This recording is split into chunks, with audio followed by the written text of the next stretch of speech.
Open Point Stakeout on the survey interface. Click the setting to modify the stakeout settings.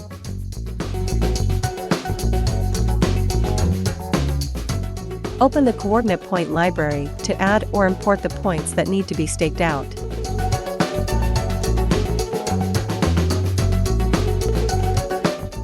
Select the point you just added and start staking out.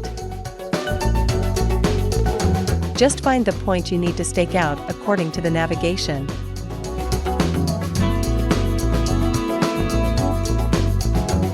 Click Next Point to stake out the next point.